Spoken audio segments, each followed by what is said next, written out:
রামনবমীর মিছিল করতে বাধা নেই, তবে মানতে হবে একগুচ্ছ শর্ত, জানিয়ে দিল কলকাতা হাইকোর্ট।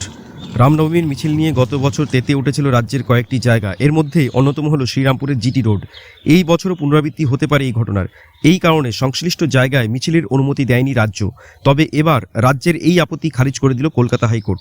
পুলিশের বক্তব্য ছিল, বেশ কিছু স্পর্শকাতর জায়গা দিয়ে যাবে ওই মিছিল, তাই ৩৫,০০০ মানুষ নিয়ে মিছিল করা হলে অশান্তির একটা আশঙ্কা থাকতে পারে, যে কারণে আপত্তি করেছিল প্রশাসন।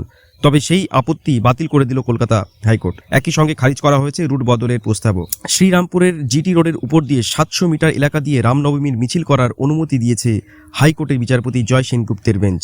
মিছিলের অনুমতি দিলেও আদালতের তরফ থেকে একাধিক শর্ত দেওয়া হয়েছে। হাইকোর্ট জানিয়েছে ১৩টি মিছিলে সর্বোচ্চ ২০ জন করে থাকতে পারবেন। আদালতের বক্তব্য, মিছিলের লোকসংখ্যা কমানোর নির্দেশ দেওয়া হলে রুট বদল করার প্রস্তাব বানানো যাবে না।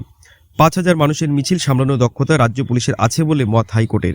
তবে প্রয়োজন পড়লে কেন্দ্রীয় বাহিনীর সাহায্য নেওয়া যেতে পারে।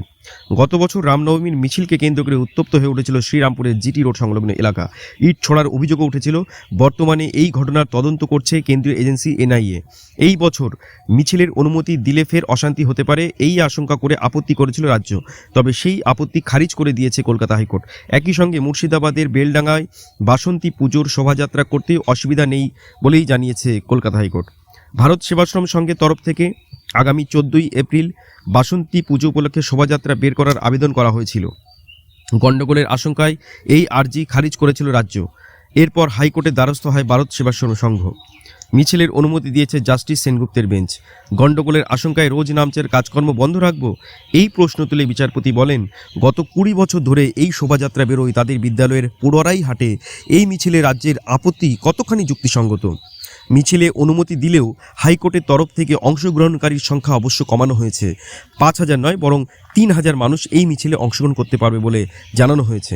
একই সঙ্গে জাস্টিস সেনগুপ্তের নির্দেশ দরকার হলে রাজ্যের গোয়েন্দা সংস্থা এই বিষয়ে আরও তথ্য সংগ্রহ করুক।